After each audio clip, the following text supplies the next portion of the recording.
Good evening dear learners. आज एक class start करते हैं। आज की क्लास में हम लोग एक छोटा सा रिवीजन टेस्ट है वो करेंगे। और ये रिवीजन टेस्ट का पर्पस ये है कि जो अभी तक भी हमने बेसिक्स ऑफ वर्ब में डिस्कस किया है उसका एक क्विक रिवीजन हो जाए, so that we are ready for the concepts which will start Monday from Monday. ठीक है, तो मंडे से जो हम लोग कॉन्सेप्ट डिस्कस करना स्टार्ट करेंगे। और ठीक है, उनको हम मंडे से कॉन्सेप्ट स्टार्ट करेंगे वर्ब्स के। तो वर्ब्स के कॉन्सेप्ट सबको समझ में आए इजिली, उसके लिए हमने क्या किया है, अभी तक जो भी हमने बेसिक्स डिस्कस किए हैं, ठीक है, वर्ब चैप्टर के, उन बेसिक्स का एक क्विक रिवीजन कर लेते हैं। गुड इवनिंग बच्चे, सबको गुड इवनिंग, सबको राम राम, सबको नमस्ते। Good, get me coffee. चलिए, क्या हो गया इस बच्चे को, रोज हमारी एक आईडी ब्लॉक हो जाती है, पता नहीं इस चैनल पढ़ने के लिए कितनी आईडी बनानी पड़ेगी। इसका तो मैं कुछ नहीं बता सकता। चलिए, तो अगर आप लोगों ने ये बेसिक्स ऑफ वर्ब्स के जो भी हमने लेक्चर्स लिए हैं सारे देखे हैं, तो मुझे नहीं लगता इन क्वेश्चंस के आंसर करने में कोई समस्या होने जा रही है, क्योंकि इजी क्वेश्चंस मैंने रखे हैं। बस थोड़ा सा दिमाग लगाना पड़ेगा। क्वेश्चंस टफ नहीं है, बट थोड़ा सोचने की देखो कोशिश तो करनी ही पड़ेगी। ठीक है, क्वेश्चन नंबर 1 देखें सारे बच्चे। There are how many types of auxiliary verbs. ठीक है, ये सब हमने बेसिक्स ऑफ वर्ब्स डिस्कस कर लिए हैं।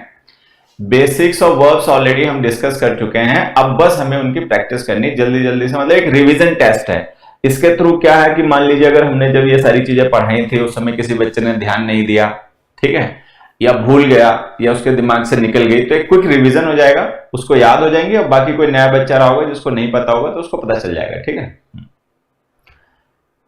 मेरी आईडी विदाउट रीजन ब्लॉक कर दी जाती है, ये तो भाई गलत बात है। अगर किसी बच्चे को विदाउट रीजन ब्लॉक किया जा रहा है तब तो गलत है। देखिए, कुछ बच्चे तो होते हैं they give very sound reasons, मतलब उनको ब्लॉक किए जाने के पीछे बड़े लॉजिकल और साउंड रीजंस होते हैं। ठीक है, तो उनका तो समझ में आता है। कोई बच्चा पढ़ने वाला है उसके साथ तो ऐसा नहीं होना चाहिए। चलो, तुम संघर्ष करो, हम तुम्हारे साथ हैं। मैं तो बस इतना ही कह सकता हूँ, भाई आप आगे बढ़ो, हम तुम्हारे साथ हैं। गुड इवनिंग बच्चों। So what is the answer to the question number 1? There are how many types of auxiliary verbs. Auxiliary verbs कितने टाइप की होती है इंग्लिश में? तो आंसर क्या हो गया? 3, 5, 2, 7, 4। हाँ, सबका आंसर एक ही है। क्या बात है, कॉपी कर रहे हो एक दूसरे को देखकर? Modal and primary, very good. देखिए, there are 2 types of auxiliaries in English. English में ऑक्सिलरीज 2 तरीके की होती हैं। ऑक्सिलरी का मतलब आप जानते होंगे, हेल्पिंग वर्ब्स। ऑक्सिलरी वर्ब्स का मतलब क्या हुआ? Helping verbs. So there are 2 types of helping verbs in English, एक प्राइमरी ऑक्सिलरीज और दूसरा मॉडल ऑक्सिलरीज। ठीक है, प्राइमरी ऑक्सिलरीज मेन वर्ब के साथ में यूज की जाती हैं मेन वर्ब का टेंस एक्सप्रेस करने में। मॉडल ऑक्सिलरीज यूज की जाती हैं मेन वर्ब के साथ में स्पीकर के इंटेंशन को एक्सप्रेस करने में। ठीक है, so there are 2 types of auxiliaries, ये सारे बच्चे ध्यान रखेंगे। प्राइमरी ऑक्सिलरीज कौन कौन सी होती हैं? बी, डू एंड हैव, ये होती हैं। ठीक है, मॉडल ऑक्सिलरीज कौन सी होती हैं? कैन, कुड, माइट, वो सब हमें पता है। ठीक है, चलिए, तो फर्स्ट क्वेश्चन का आंसर क्या हो गया भाई? फर्स्ट क्वेश्चन का आंसर हो गया 2। The answer is 2। There are 2 types of auxiliaries in English. Auxiliary verbs 2 type की होती हैं, एक प्राइमरी और एक मॉडल्स। ठीक है, ये हैं देखो दोनों, प्राइमरी ऑक्सिलरी और मॉडल ऑक्सिलरीज। ठीक है, चलिए नेक्स्ट क्वेश्चन पे आते हैं। नेक्स्ट क्वेश्चन है, which type of verbs don't have passive forms. Which type of verbs don't have passive forms. आपको कुछ ऑप्शन दिए गए, आपको कुछ ऑप्शंस दिए गए हैं। गुड इवनिंग बच्चे, there are some options for you, कुछ ऑप्शंस हैं और हमें बताना है which type of verbs don't have passive forms. इनमें से कौन सी ऐसी वर्ब्स की टाइप्स हैं जिनकी पैसिव फॉर्म्स नहीं होती हैं, मतलब they don't have passive forms. Think and answer, think and answer. Which verbs don't have passive forms? किन वर्ब्स की पैसिव फॉर्म्स नहीं होती हैं? चलिए, answer, monotransitive verbs don't have passive forms, linking verbs don't have passive forms, complex transitive verbs don't have passive forms, transitive verbs don't have passive forms, or ditransitive verbs don't have passive forms. Which kind of verbs don't have passive forms?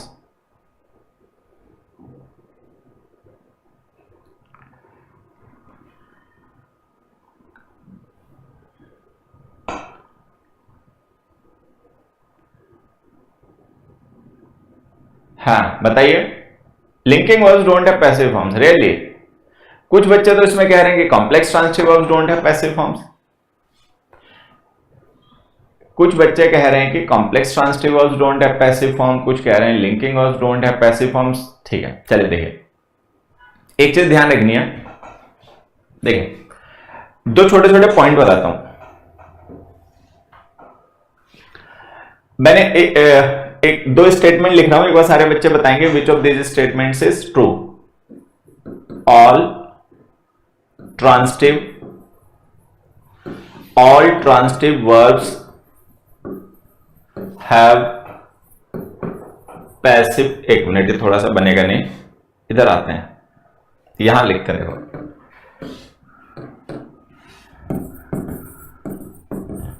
all transitive verbs have passive forms। ठीक है, no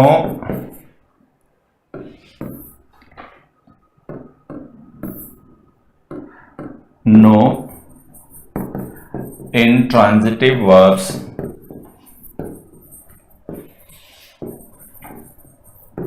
have passive forms। चलिए जल्दी से एक बार सारे बच्चे answer करेंगे, which of this two statements is correct. इन दोनों में से कौन सा स्टेटमेंट करेक्ट है और कौन सा नहीं करेक्ट है। All transitive verbs have passive form, ये सही है या गलत है। No intransitive verbs have passive form, ये सही है या गलत है।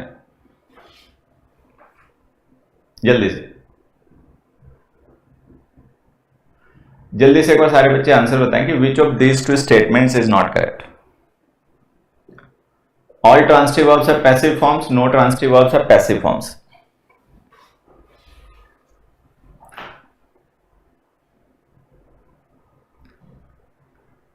बी का पैसिव नहीं बनेगा, वेरी गुड। देखिए कोई भी जो वर्ब होती है, जब हम उसका पैसिव बनाते हैं तो पैसिव बनाते समय पहला स्टेप क्या होता है, what is the first step? The first step is to make the object of the verb the subject in passive voice. ठीक है, कोई भी वर्ब जब एक्टिव वॉइस में होती है और हम उसको पैसिव बनाते हैं तो सबसे पहला काम क्या होता है कि उस वर्ब की ऑब्जेक्ट को, मतलब जो भी वर्ब एक्टिव वॉइस में है, जब आप उसको पैसिव बनाओगे तो ऑब्जेक्ट को सब्जेक्ट बनाना है। इट मींस कि the verb must have an object. If you want to make a verb passive then the verb must have an object in the active form. तो वर्ब के active form में object जरूर होना चाहिए, अगर object नहीं है तो आप पैसिव नहीं बना पाओगे। ठीक है, चलिए, तो कहने का मतलब ये स्टेटमेंट तो है ट्रू कि अगर किसी वर्ब के साथ में ऑब्जेक्ट नहीं है तभी आप उसे इंट्रांसिटिव कहोगे। भाई किसी वर्ब को आप इंट्रांसिटिव कब कहोगे? When it doesn't have an object, जब उसके पास ऑब्जेक्ट नहीं होगा। और अगर उसके पास ऑब्जेक्ट नहीं होगा तो आप उसका पैसिव नहीं बना पाओगे। ठीक है, तो ये स्टेटमेंट सही है। अब रह गई बात ये क्या, तो सारी वर्ब जिनके साथ ऑब्जेक्ट लिखा होता है उनके पैसिव बन जाते हैं। मतलब ये एक बात हो गई। एक बात ये हो गई कि कोई भी वर्ब अगर इंट्रांसिटिव है तो it means that doesn't have an object. If it doesn't have an object you can't make passive of it. But अभी दूसरा इशू है, क्या जिसके साथ में ऑब्जेक्ट है, जिस वर्ब को हम ट्रांसिटिव कह रहे हैं, जिसका तो ऑब्जेक्ट है, उसका सबका पैसिव बनेगा? तो आंसर है नहीं। ऐसा भी नहीं है कि जो सारी वर्ब्स होती हैं उनका पैसिव नहीं बनता, कुछ का बनता है कुछ का नहीं बनता। मतलब ये सही है, वो डाउटफुल है, वो सही हो भी सकता है नहीं भी होता, वो डिपेंड करता है कॉन्टेक्स्ट पे। अब इससे क्या समझ में आया? इससे ये समझ में आया कि कोई भी वर्ब अगर इंट्रांसिटिव है तो उसका पैसिव नहीं बनेगा। और हमसे यहां पर यही पूछा गया which verbs don't have passive forms, कि किन वर्ब्स का पैसिव फॉर्म्स नहीं होता है। इंट्रांसिटिव वर्ब्स का पैसिव फॉर्म नहीं होता है। ट्रांसिटिव का हो भी सकता है, नहीं भी हो सकता है। Transitive verbs might have passive forms and they might not have passive forms. ठीक है, अब ये मोनोट्रांसिटिव, कॉम्प्लेक्स ट्रांसिटिव, ट्रांसिटिव, डाइट्रांसिटिव, तो जब ट्रांसिटिव आपने लिख दिया तो इसका मतलब ऑब्जेक्ट तो वर्ब के साथ में होगा ही ना। ठीक है, तो ऑब्जेक्ट होगा तो उसके पैसिव बनने का स्कोप रहेगा। ठीक, अब लिंकिंग वर्ब्स जो होती हैं सारी इंट्रांसिटिव होती हैं।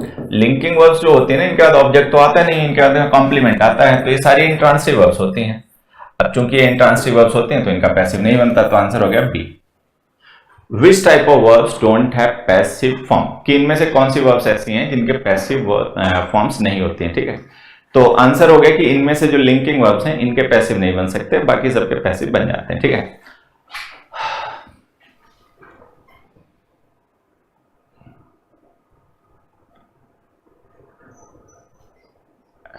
प्लेन टू पिक्स, ये क्या है भाई प्लेन टू पिक्स? सर आपका फाउंडेशन बैच कब आएगा?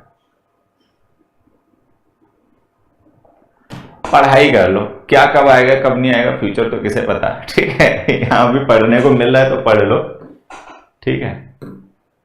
नेक्स्ट क्वेश्चन देखो, which verbs can be followed by an adjective? Which verbs can be followed by an adjective? ये बेसिक्स ऑफ वर्ब्स हैं जो मैं पिछले लेक्चर्स में बता चुका हूं, डिटेल में समझा चुका हूं। बस ये एक रिवीजन टेस्ट मैं आप लोगों का ले रहा हूं कि भाई जो बताया गया चिल्ला चिल्ला के समझाया गया उस पर कुछ फायदा हुआ कि नहीं हुआ, ठीक है। कि वही थ्योरी तो पेपर में आती नहीं है तो पढ़ के करेंगे क्या, ठीक है, क्वेश्चन आंसर याद कर लो। तो ये मैं एक बस आपका रिवीजन टेस्ट करवा रहा हूं जल्दी से। चलिए जल्दी से आंसर बताया करो, जैसे क्वेश्चन दिखाई पड़े जस्ट आंसर कर दो। Which verbs can be followed by an adjective? Auxiliary, ditransitive, linking, ambitransitive, मोनोट्रांसिटिव।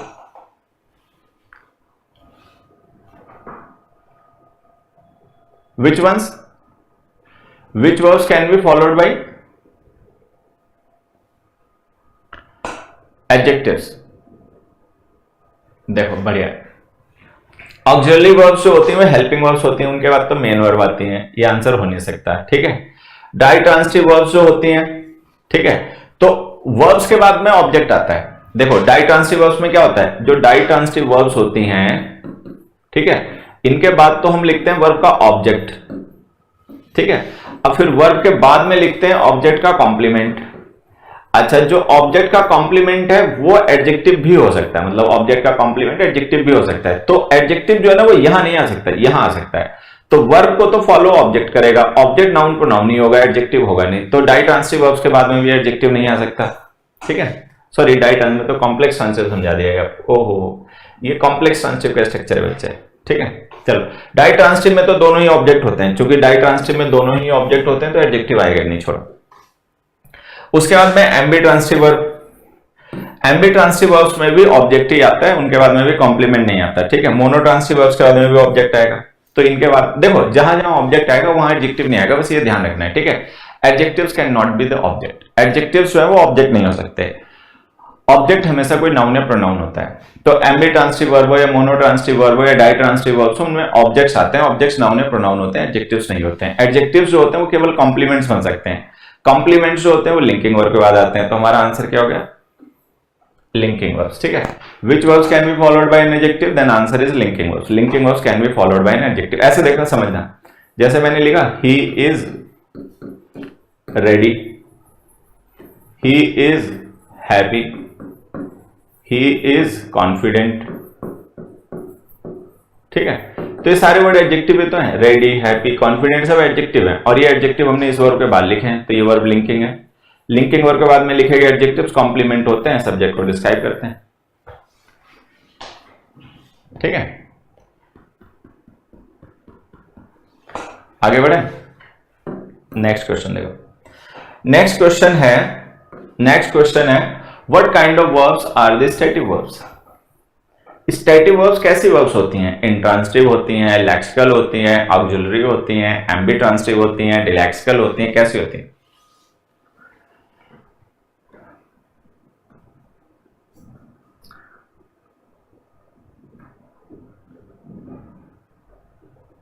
Answer बताओ बेटा, ठीक है। जैसे हमने क्वेश्चन लिखा what kind of verbs are the static verbs, static verbs किस टाइप की वर्ब्स होती हैं? ये जो ऑप्शन दिए हैं आपको इनमें से बताओ कि किस टाइप की वर्ब्स होती हैं static verbs.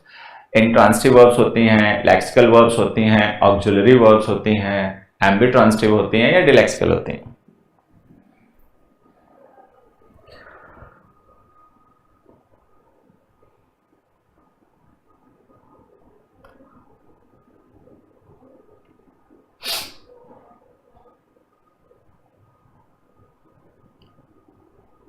Both both means क्या बेटा, यहाँ तो ऑप्शन 2 नहीं है ना जो आपने बोथ लिख दिया, यहाँ तो ऑप्शन 5 है।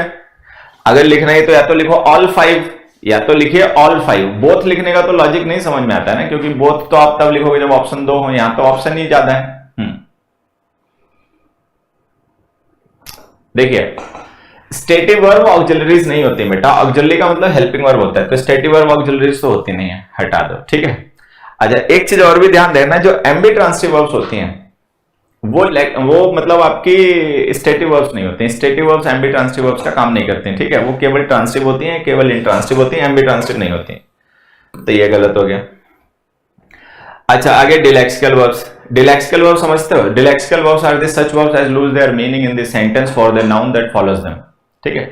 डिलेक्सिकल वर्ब्स इंग्लिश में वो वर्ब्स होती हैं जो कि सेंटेंस में अपना मीनिंग लूज कर देती हैं उस नाउन के लिए जो उनको फॉलो करता है, फिर वो नाउन मीनिंग कन्वे करना उनके बाद में जो लिखा होता है वो शुरू कर देता है। तो आपको ध्यान रखना है कि जो हमारी स्टेटिव वर्ब्स होती हैं वो डिलेक्सिकल वर्ब्स भी नहीं होती, ठीक। हमारे पास ऑप्शन बचे इंट्रांसिटिव और लेक्सिकल, ठीक। अब इंट्रांसिटिव वर्ब्स में क्या है कि जो आपकी स्टेटिव वर्ब्स होती हैं, मैंने पहले भी समझा रखा है कि जो स्टेटिव वर्ब्स होती हैं ये दोनों टाइप की होती हैं। दोनों टाइप का मतलब ये है कि ये ट्रांसिटिव भी होती हैं और ये इंट्रांसिटिव भी होती हैं, मतलब ट्रांसिटिव इंट्रांसिटिव दोनों तरीके की ही होती हैं। तो ये जो हमने लिख रखा है कि स्टेटिव वर्ब्स इंट्रांसिटिव होती हैं, ये भी गलत है। वो ट्रांसिटिव भी होती है, इंट्रांसिटिव भी होती है, दोनों ही टाइप की होती हैं कुल मिला के, ठीक है। तो ये सारे ऑप्शन तो गलत हो गए, आंसर हो गया लेक्सिकल। लेक्सिकल वर्ब्स होते हैं। लेक्सिकल का मतलब समझे आपका? लेक्सिकल का मतलब ये हो गया कि जैसे वर्ब्स हैं फाइनाइट वर्ब्स, देखो मैं एक बार ऐसे शॉर्ट में यहीं पे समझा देता हूं, बाकी तो डिटेल में आपको समझना है तो अपना लेक्चर ही देखना पड़ेगा जाके। हमने पढ़ा जैसे कि वर्ब्स की 2 ब्रॉड कैटेगरीज हो गई स्टार्टिंग में, एक हो गई फाइनाइट वर्ब्स और एक हो गई non finite verbs. 2 broad categories हो गई, फाइनाइट और नॉन फाइनाइट, ठीक है। अच्छा नॉन फाइनाइट वर्ब्स में आपके इन्फिनेटिव्स हो गए, जेरेंट्स हो गए, पार्टिसिपल्स हो गए, वो एक साइड हो गए। फाइनाइट वर्ब्स में 2 कैटेगरीज हो गई। कौन कौन सी 2 कैटेगरी हो गई? एक ऑक्सिलरी वर्ब्स, ऑक्सिलरी वर्ब्स वो हो गई जो हेल्पिंग वर्ब का काम करती हैं, ठीक है। और वो जिसे हेल्प करती हैं, जिसे मेन वर्ब कहते हैं, वो हो गई लेक्सिकल वर्ब, ठीक है। तो जो स्टेटिव वर्ब्स होती है ना, ये मेन वर्ब होती हैं, स्टेट एक्सप्रेस करती हैं, एक्टिविटी को नहीं एक्सप्रेस करती हैं, बट ये मेन वर्ब होती हैं, ऑक्सिलरीज नहीं होती। तो कुल मिला के आंसर हो गया कि स्टेटिव वर्ब्स जो होती हैं वो आपकी लेक्सिकल वर्ब्स होती हैं, ये आंसर हो गया, ठीक है। चलो नेक्स्ट क्वेश्चन पे आ जाते हैं। नेक्स्ट क्वेश्चन देखो हमने क्या लिखा। नेक्स्ट क्वेश्चन में ये लिखा विच of the following statement is not true. चलो बताओ, ये 5 स्टेटमेंट्स लिखे हैं, इनको पढ़िए और बताइए कि which of the following statements is not true.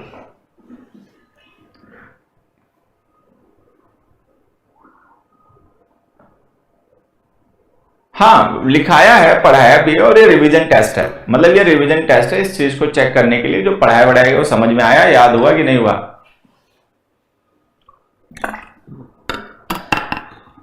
Hariom.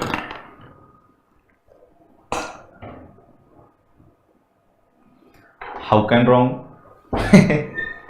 ये तो मुझे कमेंट ही समझ में नहीं आया, मैं क्या बताऊं। खैर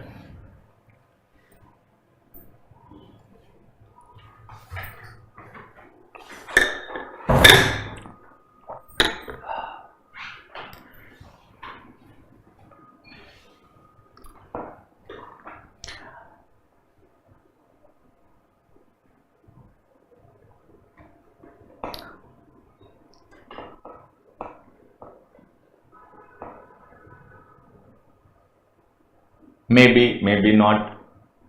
चलो बढ़िया, सोचो सोचो, दिमाग थोड़ा सा यूज करो, दिमाग से काम लिया करो, नहीं तो ये आलसी हो जाएगा, निकम्मा हो जाएगा क्वेश्चन आंसर याद करके। इससे एनालिसिस भी करवाओ, प्रेजेंस ऑफ माइंड होना बहुत जरूरी है। दिमाग को मजबूर करोगे ना सोचने के लिए तो ये सोचेगा, और इसको नहीं मजबूर करोगे सोचने के लिए तो फिर ये नहीं सोचेगा, बस याद करता रहेगा। स्टोर करते रहोगे चीजों को, स्टोर की गई चीजें अगर लॉजिकल ना हो ना, वो थोड़े दिनों में फिर खटपट शुरू कर देती हैं।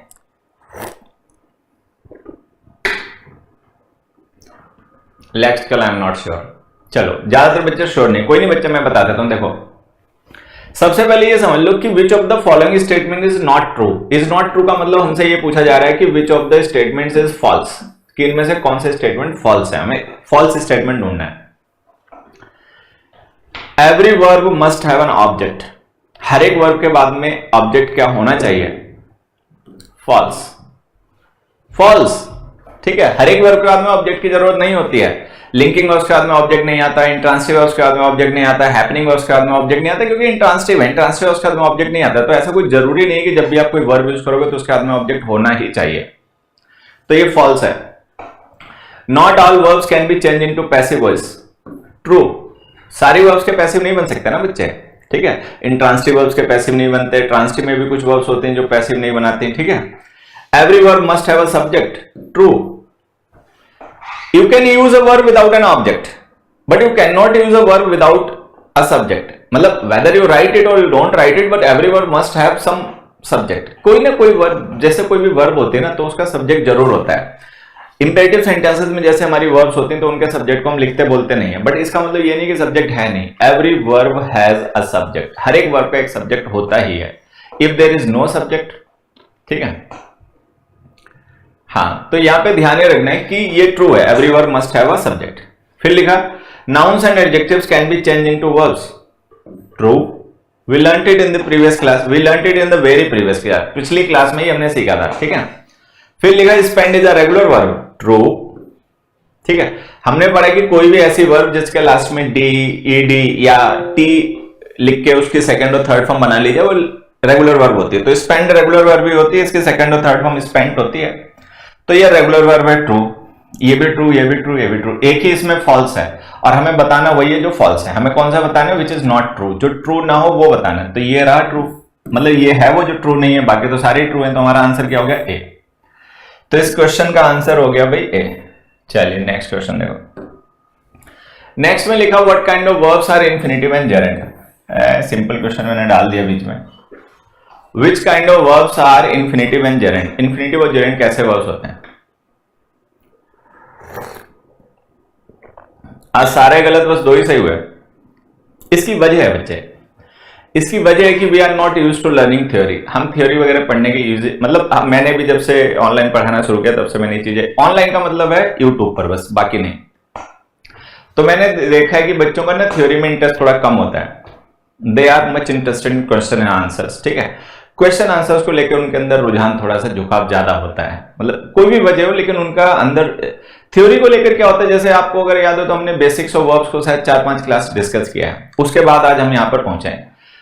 तो जैसा कि मैं हमेशा कहता हूं कि ऑनलाइन के ज्यादातर बच्चे गर्म तवे पे बैठे होते हैं, उनको धीरज नहीं होता, उनको इतना धीरज नहीं होता कि वो 2 महीना चैन रखें और मतलब तैयारी करें, फिर 2 महीने बाद रिजल्ट लेंगे। तो थ्योरी के हम यूज टू नहीं होते, लेकिन कोशिश करोगे ना अपने पे तो चीजें बेहतर हो जाएंगी। मतलब इट टेक्स टाइम। देखिए language learning is always a time taking process. भाषा सीखना टाइम टेकिंग प्रोसेस होती है। कोई सुबह जग के शाम को, मतलब ऐसा नहीं होता कोई शाम को सोए सुबह जगे और भाषा आ जाए उसको, ठीक है। या उसने एक वीडियो देखा और वो मास्टर बन गया किसी टॉपिक का या किसी कॉन्सेप्ट का। एक वीडियो से कुछ नहीं होता। एक वीडियो से ना तो आपका कोई कॉन्सेप्ट क्लियर हो जाता है, ना एक वीडियो से कोई आपका चैप्टर क्लियर हो जाता है, लैंग्वेज तो दूर की बात छोड़ो, ठीक है। तो ये आपको थ्योरी के थ्रू ही क्लियर करने पड़ते हैं। तो अगर ऐसी कोई प्रॉब्लम हो रही है तो उसकी बेसिक वजह यही हो सकती है कि we are not much interested in theory, we are very much interested in questions and answers, ठीक है। लेकिन चलो ठीक है, तरीका सही है, समझ में आ रहा है, लगे रहोगे तो सुधार हो जाएगा कभी ना कभी। देखिए और नहीं भी सुधारो तो कम से कम बिगाड़ तो नहीं होगा। What kind of verbs are infinitive and gerund, तो सीधा सा आंसर है नॉन फाइनाइट वर्ब्स, ठीक है। इन्फिनिटिव एंड जेरेंड जो होते हैं नॉन फाइनाइट वर्ब्स होती हैं। एक और भी नॉन फाइनाइट वर्ब होती है, एक इन्फिनिटिव हो गया, दूसरा जेरेंड हो गया और तीसरा होता है पार्टिसिपल्स। पार्टिसिपल्स जो है ना, ठीक है, ये भी हमारी नॉन फाइनाइट वर्ब्स होती हैं, ठीक है। तो इन्फिनिटिव, जेरेंड और पार्टिसिपल्स होती हैं, फाइनाइट वर्ब्स नहीं होती हैं, ये नॉन फाइनाइट वर्ब्स होती हैं, ठीक है। नेक्स्ट क्वेश्चन देखिए, there are how many types of primary auxiliary verbs. Primary auxiliaries कितनी होती हैं सारे बच्चे बताइए।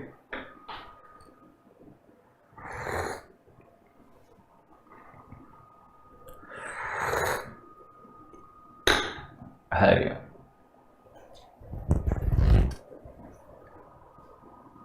सर नेक्स्ट क्लास प्रेसी, यूट्यूब पे प्रेसी नहीं सिखाई जा सकती। मतलब बुरा मत मानना, मान जाना तो खैर मैं तुम्हें अब खुश करने के लिए झूठ तो नहीं बोलूंगा कि तुम खुश हो जाओ इसलिए मैं तुमसे झूठ बोलूं, ऐसी कोई गरज भी नहीं है।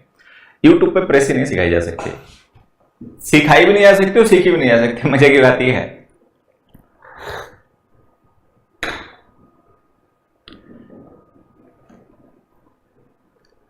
हाँ वेरी गुड भाई, सारे बच्चों के आंसर देखो सही है। प्राइमरी ऑक्सिलरीज 3 होती है बेटा, एक अभी मैंने लिखा भी था शायद, बी, डू और हैव। ठीक है, तो आंसर क्या हो गया इसमें? आंसर हो गया 3। ठीक है, चलो ये तो आसान क्वेश्चन आ गया। हेलो, मुश्किल भी आ गया देखो। विच of the following statements is not true? ये पांचों स्टेटमेंट पढ़िए और बताइए इनमें से कौन सा सही है।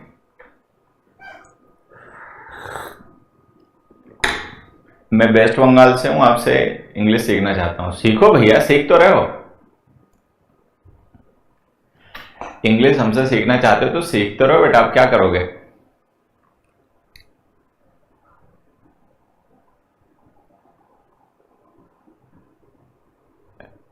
तुम लोग पूछते हो तो, और पूछने के चक्कर में ही सीख नहीं पाते हो। 5 क्लास में इतना चिल्ला चिल्ला के पढ़ाया, इतना चिल्ला चिल्ला के बताया, लेकिन भैया मैं भी इन चीजों का धीरे धीरे यूज टू हो गया हूं, तुम भी हो। तुम तो मतलब पहले से ही थे, मैं ही नहीं था।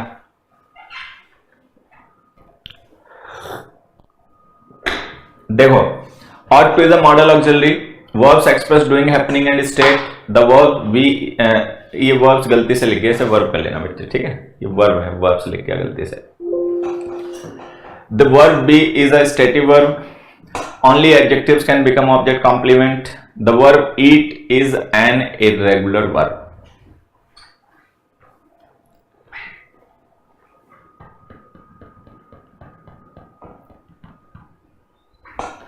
चलिए अब देखो इसमें आंसर समझते हैं। ought to is a model auxiliary, true। ought to modal ही होता है, वर्ब होता नहीं है, ठीक है? verbs express doing, happening and state, true, ठीक है? the verb be is a stative verb, true। Be की फॉर्म्स को अगर आप as a main verb use करोगे ना तो वो स्टेटिव वर्ब्स ही होती हैं, ध्यान रखना, ठीक है? The verb eat is an irregular verb, true. True है, ईट एट ईटन होता है, ठीक है? तो ये ट्रू हो गया। Only adjectives can become object complement, false. Nouns and pronouns can also become complements, ठीक है? तो मतलब इनमें से डी जो है ये गलत है, बाकी सब ट्रू है। तो हमें क्या बताना है? विच इज नॉट ट्रू, जो ट्रू ना हो, मतलब जो फॉल्स हो कुल मिला के वो बताना है। तो डी जो स्टेटमेंट है ये फॉल्स है, बाकी सब ट्रू है।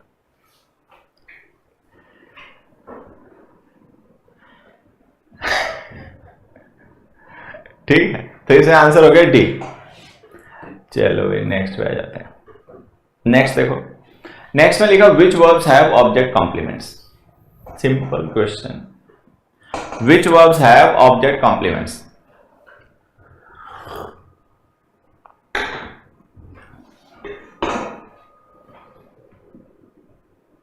बताइए। Complex transitive verbs have object complements, linking verbs have object complements, ditransitive verbs have object complements, intransitive verbs have object complements, और stative verbs have object complements.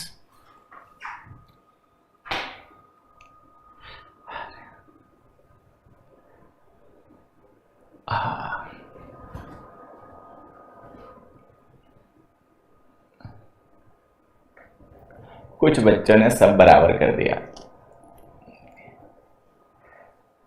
अब मुझे लगता है कि पढ़ाने का सही तरीका पता क्या है? सीधा अपना बोर्ड पे मुंह करो, क्वेश्चन लिखो, आंसर लिखो, बोल दो, बता दो, बस खत्म, ठीक है?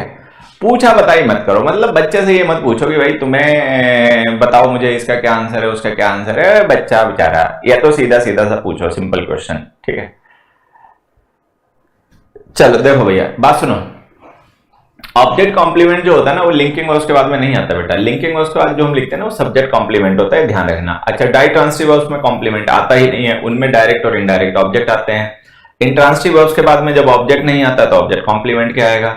स्टेटिव वर्ब्स जो होती हैं उनके साथ भी ऑब्जेक्ट कॉम्प्लीमेंट नहीं आता, ठीक है?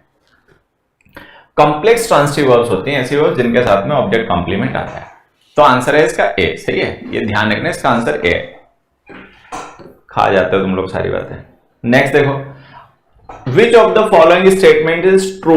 इस बार हमें कौन सा बताना है? इस बार हमें वो स्टेटमेंट बताना है जो ट्रू है, ठीक है? ट्रू स्टेटमेंट इनमें से कौन सा है? पढ़ो भी पांचों statement. Read all this 5 statements and tell me which of this 5 statements is true. इनमें से कौन सा स्टेटमेंट जो है वो ट्रू है?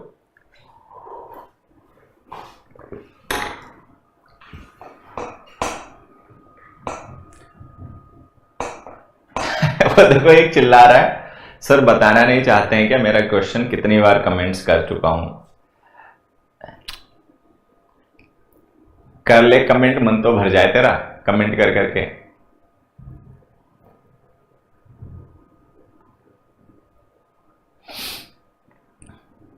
बताओ बेटा, which of these 5 statements is true? All doing verbs are transitive verbs, all stative verbs are linking verbs, lexical verbs are intransitive verbs, all doing verbs are transitive verbs. एक ही statement 2 बार तो नहीं लिखा?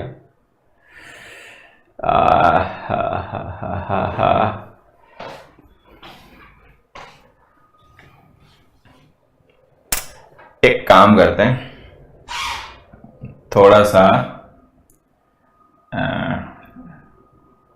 इसको ऐसे कर देते हैं। ये असल में दोनों स्टेटमेंट सेम हो गए, ध्यान नहीं दिया, ए और डी। इसको ऐसे लिख दो, all transitive verbs are doing verbs, ऐसे लिख दो, ठीक है। अब बताओ, ये असल में सेम हो गया था, मतलब दोनों एक से ही थे। हाँ, ए और ई सेम थे ना, ई नहीं सेम थे, ए और डी सेम थे बच्चे। अब देखो हमें क्या पता लगाना है, which of these statement is true. ठीक है, चलो आज शुरुआत करते हैं। All doing verbs are transitive verbs? No, सारी डूइंग वर्ब्स ट्रांसिटिव नहीं होती है, ध्यान रखना। डूइंग वर्ब्स ट्रांसिटिव इंट्रांसिटिव दोनों ही होती हैं। ऑल एक देखो, छोटा सा एक पॉइंट बता देता हूं आप लोगों को, ऐसे देखो समझना। होता क्या है, जैसे कि हम मान लें, अगर हम ये मान लें कि एक बहुत बड़ा सर्कल है ये, ठीक है, और ये सर्कल वर्ब्स हैं, मतलब ये सब सर्कल जो है ना वर्ब्स का है, ये सब वर्ब्स हैं, ठीक है। वर्ब्स क्या, ये मान लो ये फाइनाइट वर्ब्स हैं, ये मान लो ये सारी, ये ग्रुप जो है ना, ये एक सर्कल है जो फाइनाइट वर्ब्स को रिप्रेजेंट करता है। तो अब ये जो फाइनाइट वर्ब्स हैं, इनको अगर हम, और फाइनाइट में भी मान लो लेक्सिकल वर्ब्स हैं, ठीक है। तो अगर ये लेक्सिकल फाइनाइट वर्ब्स हैं तो इनके 2 ग्रुप्स बनेंगे, जैसा कि मैंने आपको बताया। एक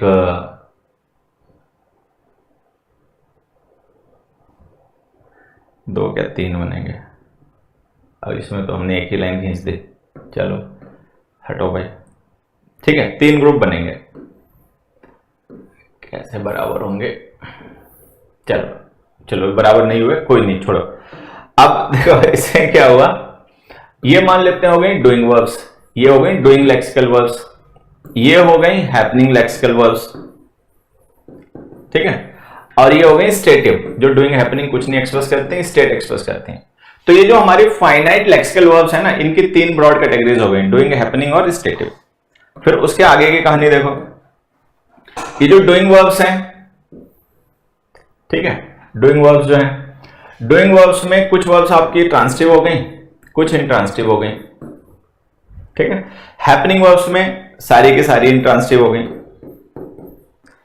स्टेटिव वर्ब्स में क्या हुआ, स्टेटिव वर्ब्स में कुछ ट्रांसिटिव हो गई, कुछ इंट्रांसिटिव हो गई, ठीक है। और वो जो कुछ इंट्रांसिटिव हो गई, उनमें से कुछ लिंकिंग हो गई और कुछ नॉन लिंकिंग हो गई। मतलब ये है वर्ब की कहानी पूरी। ऐसे अगर तुम कंफ्यूज ना हो जाओ तो अलग बात है, मतलब सर्कल सही नहीं बना, ये सर्कल वर्कल मुझे शुरू से सही नहीं बनते भाई।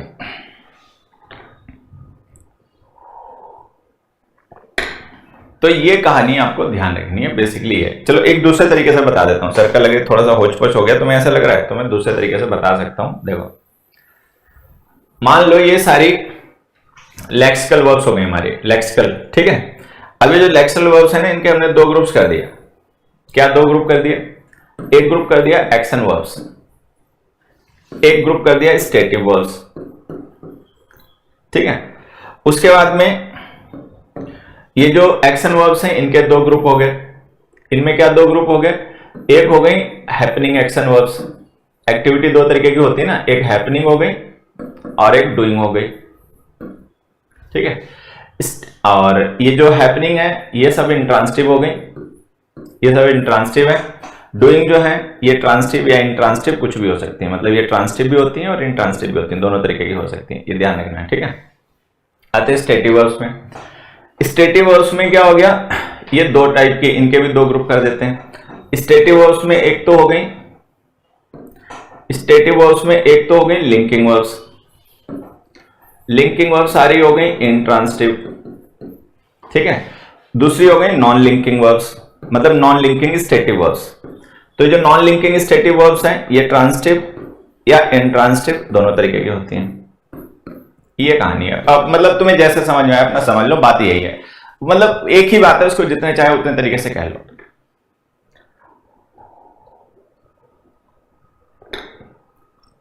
मुझे भी बता दो, कल से ही पूछ रहा हूं। क्या पूछ रहे हो बेटा? क्या पूछ रहे हो भाई तुम कल से जो मैं नहीं बता रहा? कल तो असल में सही बताऊं कुछ दिखा नहीं रहा था, मैंने वहां स्टूडियो से क्लास ली, वहां पर वो स्क्रीन ही नहीं थी जिसपे कमेंट्स दिखते हैं, तो कल कुछ मुझे दिखाई नहीं।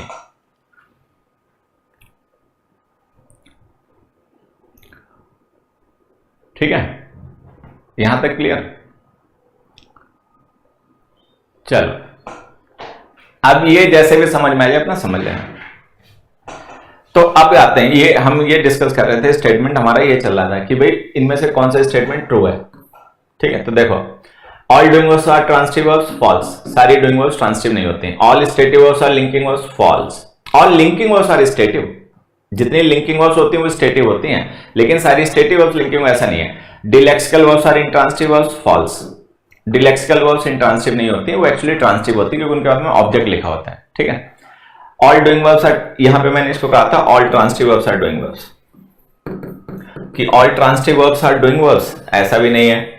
स्टेटिव वर्ब्स में भी ट्रांसिटिव वर्ब्स होती हैं, स्टेटिव वर्ब्स में भी कुछ वर्ब्स ट्रांसिटिव होती है ना, लेकिन वो डूइंग तो नहीं होती, तो ये false. All linking verbs are intransitive, true. देखो not all intransitive verbs are linking, ऐसा नहीं कि सारी इंट्रांसिटिव वर्ब्स लिंकिंग होते हैं, लेकिन सारी लिंकिंग वर्ब्स इंट्रांसिटिव होती हैं, ध्यान रखना। ठीक है, तो इसका मतलब हमारा आंसर इनमें से क्या हो गया? ई। ई जो स्टेटमेंट है ये ट्रू है, बाकी सब फॉल्स है। ठीक है, चलो ये हो गया। नेक्स्ट देखो, नेक्स्ट हमने लिखा which verbs have indirect objects. Which verbs have indirect objects, किन वर्ब्स के साथ में इनडायरेक्ट ऑब्जेक्ट्स यूज होते हैं?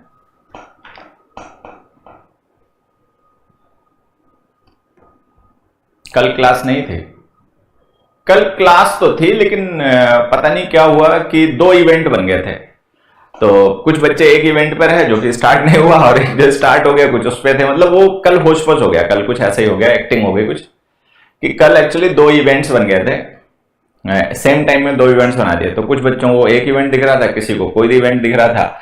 अच्छा, क्लास कल थोड़ी स्टार्ट भी लेट हुई थी, मुझे लगता है 8-9 मिनट लेट स्टार्ट हुई थी। ठीक है, तो एक इवेंट जो कि स्टार्ट हुआ, जिस पे क्लास चली, उस पे जो बच्चे थे उन्हें क्लास दिखाई पड़ गई, और जिन्होंने उस इवेंट को मतलब कर रखा था ओपन, जो कि स्टार्ट ही नहीं हुआ, ठीक है, उनको नहीं दिखाई पड़ी।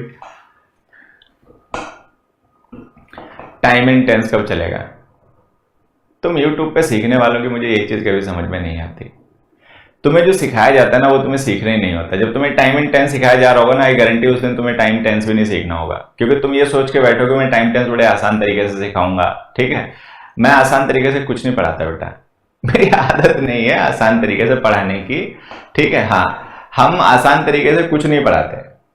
एक बच्चों के खास से देखिए, आप उनको नाउन पढ़ाने लग जाओ तो उन्हें एडजेक्टिव पढ़ना पड़ेगा उस दिन, उन्हें एडजेक्टिव पढ़ना है उसी दिन। ठीक है, एडजेक्टिव पढ़ाने लग जाओगे फिर उनको कंजंक्शन पढ़ना है उसी समय, कंजंक्शन पढ़ाने लग जाओ फिर उनको डिटरमिनर पढ़ना है उसी समय। मतलब जो आप पढ़ा रहे हो उन्हें वो नहीं पढ़ना, बाकी उन्हें सब कुछ पढ़ना, जो नहीं पढ़ाया जा रहा वही उन्हें पढ़ना है। ठीक है, ऐसों का इलाज मेरे पास है नहीं, और मुझे सही बताऊं तो करना भी नहीं है। ठीक है, ये बच्चे ये सोचते हैं देखो वर्ब तो सर पढ़ा रहे हैं तो मुश्किल है, तो कुछ हमें पकड़ में आ नहीं रहा, कॉम्प्लेक्स डायलेक्सिकल और डिलेक्सिकल कुछ हमें पकड़ में नहीं आ रहा, तो ये सोचते हैं कि हम एक काम करते हैं, सर जब टेंस पढ़ाएंगे ना, टाइम एंड टेंस तब पढ़ेंगे, तो मैं टाइम एंड टेंस भी टेढ़ा ही पढ़ाता हूँ देवी जी, मैं सब कुछ टेढ़ा ही पढ़ाता हूँ, मेरी आदत है।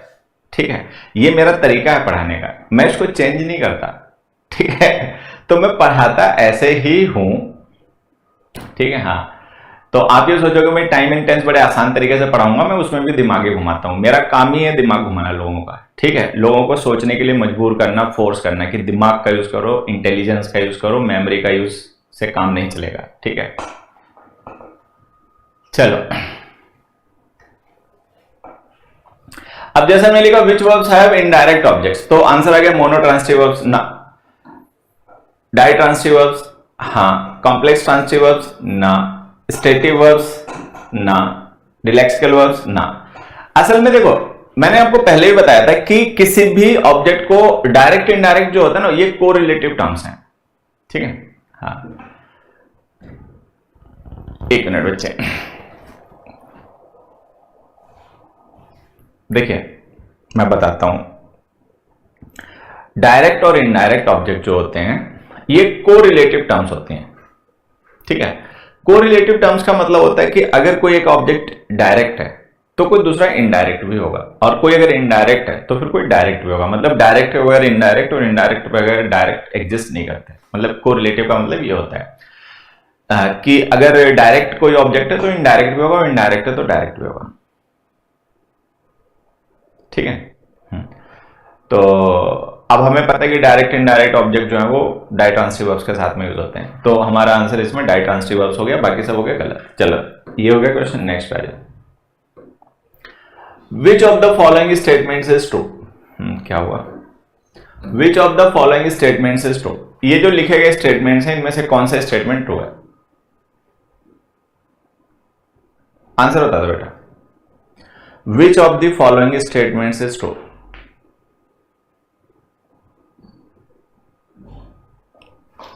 All intransitive verbs are linking verbs. All linking verbs are intransitive verbs. All intransitive verbs are happening verbs. All linking verbs are transitive verbs. All transitive verbs are doing verbs. ये आसान है मुझे लगता है।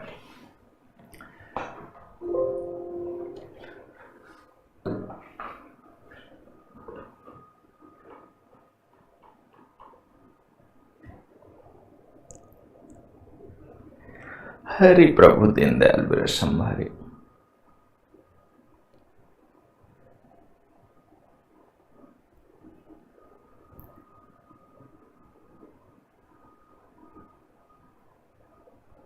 अब देखो हमें इसमें क्या बताना है बच्चों, हमें इसमें बताना है which is the true statement. देखिए ट्रू की अगर हम बात करें, all intransitive verbs are linking verbs ना, सारी इंट्रांसिटिव वर्ब्स लिंकिंग नहीं होती हैं, बहुत सी इंट्रांसिटिव वर्ब्स हैपनिंग होती हैं, बहुत सी इंट्रांसिटिव वर्ब्स डूइंग भी होती हैं, ठीक है। और नॉन लिंकिंग वर्ब्स काफी ऐसी होती हैं जो इंट्रांसिटिव होती हैं। All linking verbs are intransitive verbs, हाँ ये ट्रू है। जितनी भी लिंकिंग वर्ब्स होती हैं वो तो इंट्रांसिटिव होती ही हैं, ठीक है। सारी इंट्रांसिटिव वर्ब्स लिंकिंग नहीं होती हैं। All intransitive verbs are happening verbs ना, फॉल्स, ठीक है। All linking verbs are transitive verbs, बिल्कुल फॉल्स, मतलब ये भी गलती है। All transitive verbs are doing verbs, false, ठीक है। सारी डूइंग वर्ब्स ट्रांसिटिव नहीं होती हैं, ठीक है। देखिए यहां पे ध्यान रखना, स्टेटिव वर्ब्स भी होती हैं ट्रांसिटिव, ठीक है। स्टेटिव वर्ब्स जो होती हैं वो भी ट्रांसिटिव होती हैं, they are not doing but they are transitive, ठीक है। तो इसका आंसर एक हो गया, इसका आंसर क्या हो गया? बी। तो जिसने बी बताया वो उसको कुछ समझ में आया, और जिसने बी नहीं बताया उसको कुछ समझ में नहीं आया। Next question, What is the underlined word in the following sentence? जैसे हमने यहाँ पे एक सेंटेंस लिखा, इस सेंटेंस में एक वर्ड को हमने अंडरलाइन किया, प्रेफर को। अब हमें ये बताने कि प्रेफर क्या है, ठीक है। क्या है मतलब ऑप्शन दे रखे हैं, स्टेटिव वर्ब है, इंट्रांसिटिव वर्ब है, लिंकिंग वर्ब है, डिलेक्सिकल वर्ब है, क्या है? चलो बताओ।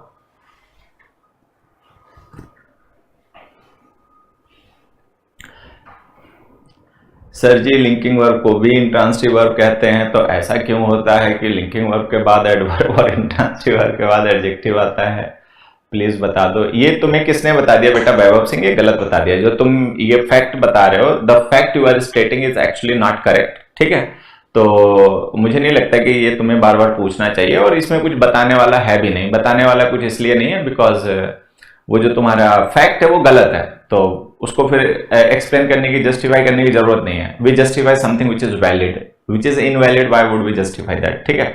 तो ऑलरेडी इनवैलिड है, उसको हम क्यों जस्टिफाई करेंगे? तो तुम्हारा फैक्ट गलत है, ठीक है। First you correct your fact, then I will explain it. अब देखो प्रेफर वर्ब जो होती है ना, प्रेफर का मतलब लाइक होता है एक तरीके से, आप मान लीजिए, ठीक है। तो ये डिलेक्सिकल वर्ब तो है नहीं। डिलेक्सिकल वर्ब्स वो होती हैं विच lose their on meaning and the noun used after them expresses the meaning. तो यहाँ पे जिसके बाद हमने वॉचिंग लिखा ना, मीनिंग वो कन्वे नहीं कर रहा, प्रेफर अपना प्रॉपर मीनिंग कन्वे कर रही है, तो ये एम्प्टी वर्ब तो है नहीं, तो ये डिलेक्सिकल वर्ब नहीं है, गलत हो गया। लिंकिंग वर्ब भी नहीं है, क्योंकि लिंकिंग वर्ब के बाद में कॉम्प्लीमेंट आता है, जो हमने वॉचिंग लिखा नहीं, कॉम्प्लीमेंट नहीं है, ठीक है, गलत हो गया। इंट्रांसिटिव वर्ब भी नहीं है, क्योंकि इसके बाद में हमने ऑब्जेक्ट लिख रखा है वॉचिंग, तो ये इंट्रांसिटिव वर्ब भी नहीं है, तो ये है stative verb. Prefer stative verb होती है, हमारी स्टेट एक्सप्रेस करती है, I prefer it, I don't prefer that, ठीक है। तो prefer is a stative verb. ठीक है, मैंने कहा क्या होगा, तुमने सुना क्या होगा, ठीक है, और उसके बाद में ब्लेम भी मुझे ही कर देना है। बढ़िया, बहुत बढ़िया, तुम भले आदमी। चलो, what is the underline word in the following sentence. अब देखो हमने एक स्टेटमेंट लिखा, in the beginning I used to think him a pessimist. मतलब क्या है, in the beginning I used to think him a pessimist. अब हमें ये बताना कि अब पेसिमिस्ट जो है ना, अंडरलाइन वर्ड, ये है क्या। ये डायरेक्ट ऑब्जेक्ट है, सब्जेक्ट कॉम्प्लीमेंट है, इनडायरेक्ट ऑब्जेक्ट है, ऑब्जेक्ट कॉम्प्लीमेंट है। ट्रांसलेशन वाली क्लास आज लगेगी बेटा, हाँ 7:15 पे बिल्कुल क्लास होगी आज। वो वाली क्लास तो 3 दिन से नहीं हो पाई, आज होगी बेटा। 7:15 वाली जो क्लास है वो आज होगी।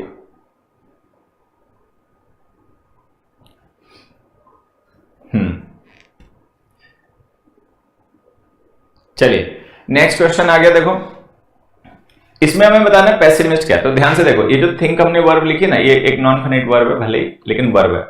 हिम एक ऑब्जेक्ट हो गया, ठीक है। अब या तो हम पेसिमिस्ट को दूसरा ऑब्जेक्ट मान लें, क्योंकि यहाँ पे हिम प्रोनाउन है, अब पेसिमिस्ट नाउन है, ठीक है। तो या तो ये दोनों डायरेक्ट इनडायरेक्ट ऑब्जेक्ट होंगे। तो एक्चुअली ये डायरेक्ट इनडायरेक्ट दोनों ऑब्जेक्ट इसलिए नहीं हो सकते क्योंकि ये दोनों सेम पर्सन को रेफर कर रहे हैं, कि मतलब हिम को हम पेसिमिस्ट मानते थे, तो इसका मतलब जो पेसिमिस्ट है ना वो हिम है, कोई और नहीं है। तो अगर ये सेम है तो हम अब पेसिमिस्ट को कोई दूसरा ऑब्जेक्ट नहीं कहेंगे, हम इसी ऑब्जेक्ट का कॉम्प्लीमेंट कहेंगे। तो अब पेसिमिस्ट जो है ना, ये ऑब्जेक्ट कॉम्प्लीमेंट है। ऑब्जेक्ट कॉम्प्लीमेंट का देखो, डायरेक्ट ऑब्जेक्ट तो है नहीं, ठीक है। सब्जेक्ट कॉम्प्लीमेंट लिंकिंग और पे आते हैं, वो भी नहीं है, ठीक है। इनडायरेक्ट ऑब्जेक्ट भी नहीं है, क्योंकि ये है ऑब्जेक्ट कॉम्प्लीमेंट। ऑब्जेक्ट कॉम्प्लीमेंट कैसे पता चला वो भी समझ लेना। ऑब्जेक्ट कॉम्प्लीमेंट हम इसलिए इसे कह रहे हैं क्योंकि यहां पे जो हिम है और अ पर्सन है, ये दोनों सेम आइडेंटिटी हैं, ये दोनों अलग अलग थिंग्स या अलग अलग पर्सन नहीं है, ये सेम है। तो सेम होने की वजह से ये ऑब्जेक्ट हो गया और ये इसका कॉम्प्लीमेंट हो गया। तो ऑब्जेक्ट का कॉम्प्लीमेंट होने की वजह से ये ऑब्जेक्ट कॉम्प्लीमेंट है। तो आंसर हो गया डी। ज्यादातर ने डी करेक्ट भी किया। चलो नेक्स्ट पे आ जाओ।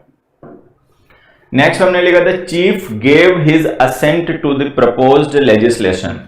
अब हमें बताना है कि व्हाट इज दिस गेव। ये गेव जो हमने लिखा है वर्ड उस सेंटेंस में, वो क्या है। इंट्रांसिटिव वर्ब है, डिलेक्सिकल वर्ब है, एम्बिट्रांसिटिव वर्ब है, स्टेटिव वर्ब है, क्या है।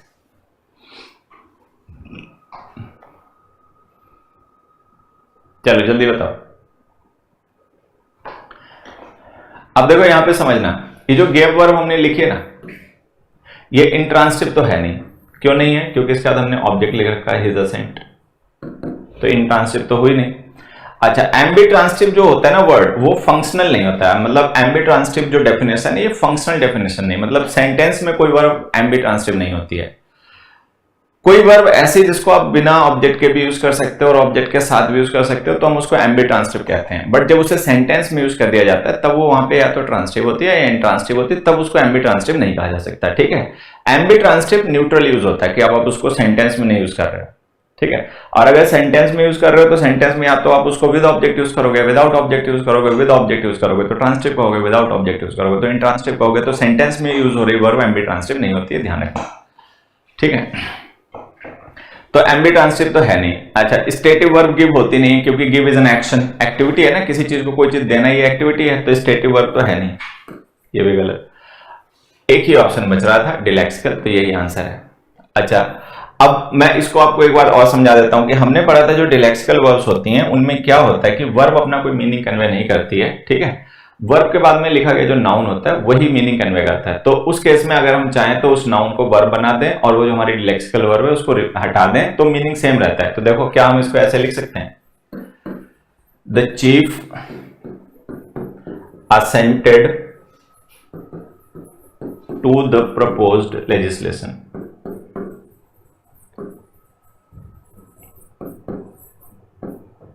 टू द प्रपोज्ड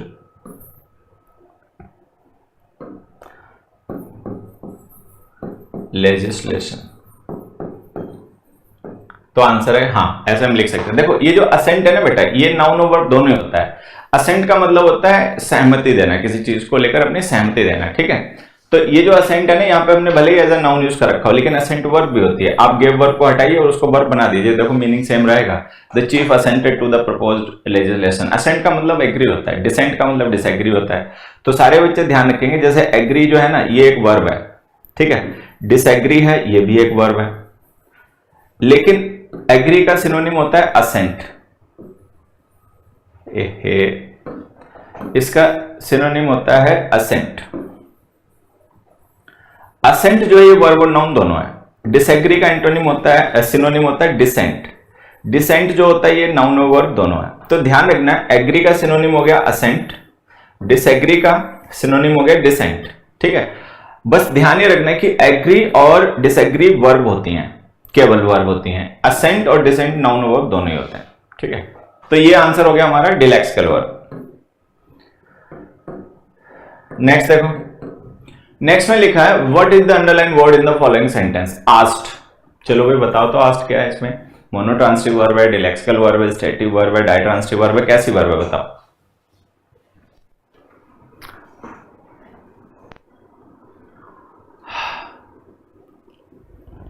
आपकी प्लेलिस्ट नहीं मिल रही तो भैया मैं कुछ नहीं कर सकता, मिल रही नहीं मिल रही वो हमारे हाथ में नहीं है। अबे हम पढ़ाएं कि हम प्लेलिस्ट बनाएं? कमेंट करो वीडियो में, जो एग्जामपुर का व्हाट्सएप नंबर है या जो इंक्वायरी नंबर है उस पर कहो हमसे प्लेलिस्ट नहीं मिल रही, तो अब हम बैठ के प्लेलिस्ट बनाएंगे क्या? इतने हम बेकार आदमी बचे? ये मैंने कभी सोचा नहीं था कि अगर आपको मतलब ऑनलाइन पढ़ाना है ना, then you must be like god Vishnu. मतलब आपको भगवान विष्णु के तरीके से होना चाहिए, 8-10 हाथ पैर होने चाहिए। पीडीएफ भी बनाओ, पीडीएफ बच्चों को दो, क्वेश्चन भी कराओ, प्रैक्टिस भी कराओ, पढ़ाओ भी, ठीक है, और चम्मच से उठा के उनके मुंह में खिलाओ और प्लेलिस्ट बनाओ और फलाना कराओ ढिमकाना। अरे भैया छोड़, पक गया हूं मैं। प्लेलिस्ट चाहिए तो बना ले playlist. All the animals asked her if she was a monster. Monotransitive verb, dilexical verb, stative। Online पढ़ाने वाले मेरा वैसे दिमाग आजकल खराब हो गया। मैं सही बताऊं, तुम लोग मतलब बुरा मत मानना, ये तुम्हारा दोष नहीं है। It is not because of you, ठीक है, it is because I am not used to this kind of teaching और this kind of things that I am doing. ठीक है, तो I am not used to this kind of things, that's why I feel very uncomfortable. I find myself ill at ease, you know। तो इसकी वजह तुम नहीं हो, लेकिन अब सामने तुम पड़ जाते हो तो मैं खींच खांच तुम्हें देता हूं, but you are not the reason. तुम रीजन नहीं हो, तुम अपनी जगह एकदम सही हो भाई। तुम जैसे हो वैसे ही बर्ताव करोगे, तुम जैसे हो वैसे ही बिहेव करोगे, ठीक है। So the problem is not with you, problem मेरे साथ है कि मैं इन चीजों को यूज टू नहीं जो मैं कर रहा हूं, ठीक है। तो मुझे समस्या होती है। मुझे लगता है कि टीचर का काम होता है बच्चों को फैसिलिटेट करना, ठीक है। बाकी तो बच्चों को सब कुछ खुद ही करना होता है भाई। तैयारी तुम्हें करनी है, सीखना तुम्हें, नौकरी तुम्हें चाहिए, ठीक है। टीचर थोड़ी तुम्हारे चक्कर में अपनी रेल बनवा लेगा, ठीक है, तुम अपनी रेल बनो। लेकिन नहीं, ऑनलाइन में ऐसा नहीं होता। मैंने देखा, मैं ऑनलाइन में बच्चे को ज्यादा से ज्यादा सहूलियत देनी है। बच्चे के दिमाग में एकदम प्रेशर नहीं आना चाहिए, कोई कॉन्सेप्ट नहीं उसको बताना है, एकदम क्वेश्चन बताओ, सीधा सा आंसर बताओ, बात खत्म करो, ठीक है। उसको पीडीएफ दो, उसको नोट बनाने की जरूरत नहीं पड़नी चाहिए। उसने पेन से उठाया 2 लाइन लिखेगा, उसकी उंगली दुख जाएगी, ठीक है, हाथ दुख जाएंगे उसके, तो उसको नोट्स नहीं बनाने, उसको आप पीडीएफ दो, ठीक है। और फलाना और ढिमकाना दुनिया की नाटकबाजी, अरे हटो यार।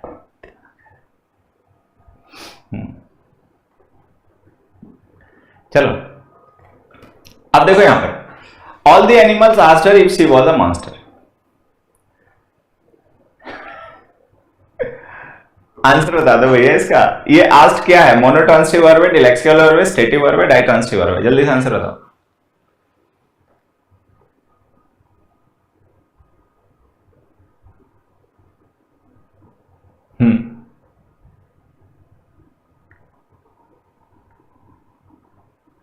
अबे आंसर बता दो अंकल लोग।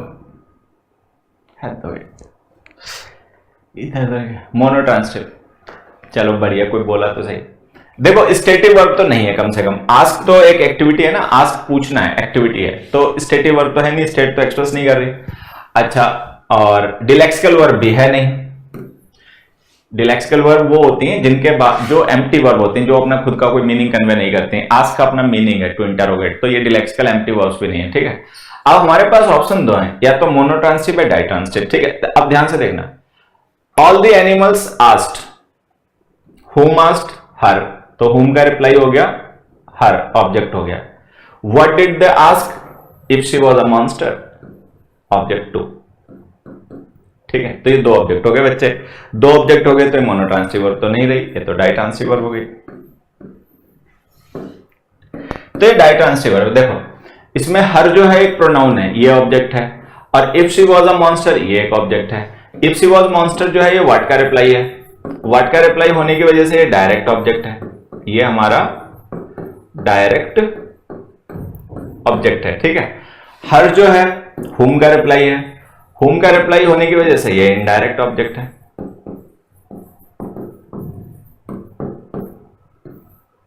ठीक है। ऐसे जैसे हमने लिखा all the animals asked what did they ask, तो व्हाट का रिप्लाई गया if she was a monster, तो ये हो गया डायरेक्ट ऑब्जेक्ट। हुम डिड दे आस्क, किससे पूछा उन्होंने, तो हुम का रिप्लाई गया हर, तो हो गया इनडायरेक्ट ऑब्जेक्ट। तो कुल मिलाकर डाइट्रांसिटिव वर्ब इसके साथ दो ऑब्जेक्ट लिखे हुए हैं। नेक्स्ट क्वेश्चन पे आ जाओ।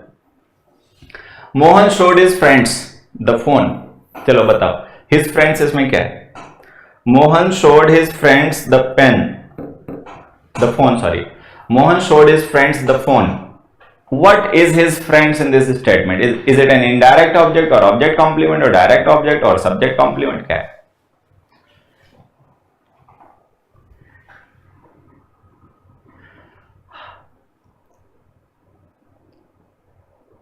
हाँ,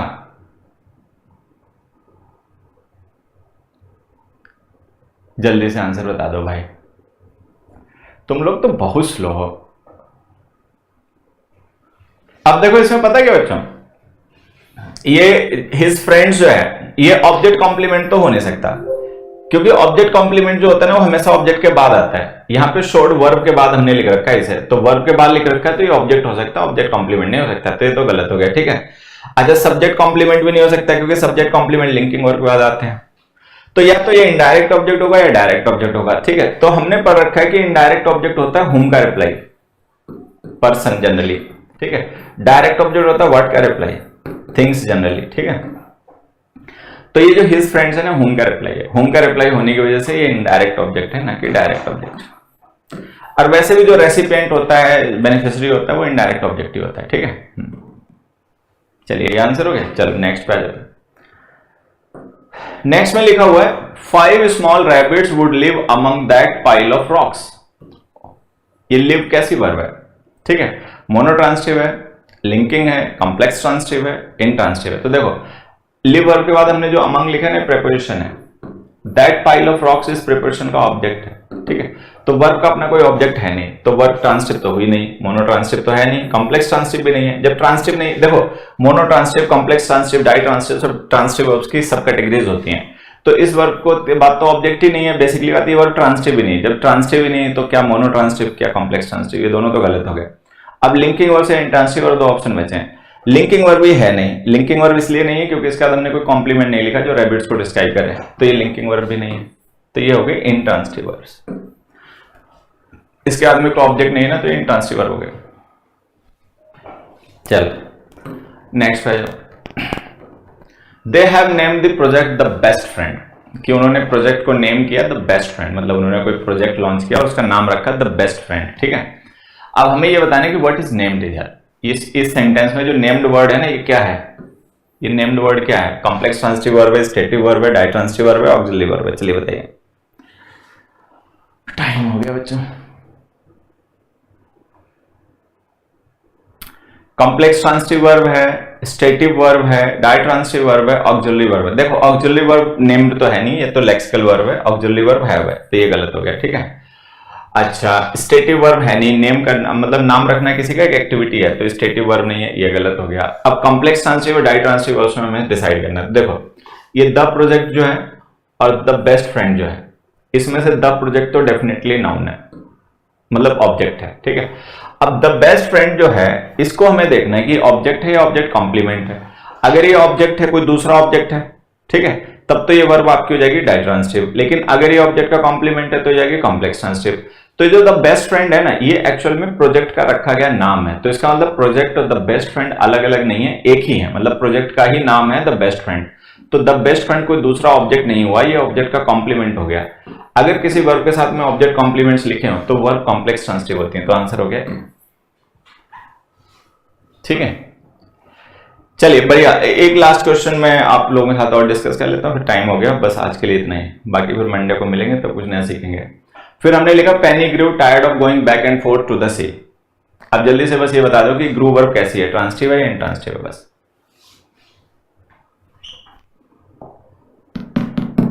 ठीक है, कॉम्प्लेक्स ट्रांसिटिव है, लिंकिंग वर्ब है, ऑक्सिलरी वर्ब है, ट्रांसिटिव वर्ब है। देखो ऑक्सिलरी वर्ब तो है नहीं क्योंकि ये हेल्पिंग वर्ब नहीं है, ठीक है। ट्रांसिटिव वर्ब भी नहीं है क्योंकि इसके बाद में कोई ऑब्जेक्ट नहीं लिखा। ऑब्जेक्ट हमेशा नाउन प्रोनाउन होते हैं, टायर्ड कोई नाउन या प्रोनाउन नहीं है, ठीक है। अब या तो लिंकिंग वर्ब होगी या कॉम्प्लेक्स ट्रांसिटिव वर्ब होगी। कॉम्प्लेक्स ट्रांसिटिव वर्ब हमने पिछले एग्जांपल में डिस्कस किया, वो होती है जिनके साथ ऑब्जेक्ट और ऑब्जेक्ट कॉम्प्लीमेंट लिखा हो। यहाँ तो ऑब्जेक्ट ही नहीं लिखा, ऑब्जेक्ट कॉम्प्लीमेंट तो दूर की बात हो गई, तो ये लिंकिंग वर्ब हो गई, ठीक है। और वैसे भी देखो टायर्ड जो है ना पास्ट पार्टिसिपल एडजेक्टिव है क्योंकि स्टेट डिस्क्राइब कर रहा है सब्जेक्ट पेनी की, तो ये लिंकिंग वर्ब है। तो बच्चों आज के लिए बस इतना ही, ठीक है। अच्छा डिस्कशन रहा तुम सबके साथ में, और मैंने तो खैर एंजॉय किया ही, लेकिन लगता है तुम लोगों ने भी एंजॉय किया होगा, ठीक है। तो फिर अब मिलते हैं आपके साथ में नेक्स्ट, अब वर्ब के कुछ कॉन्सेप्ट वगैरह डिस्कस करना शुरू करेंगे नेक्स्ट सेशन से, और तब तक के लिए बाय एवरीबॉडी, थैंक यू।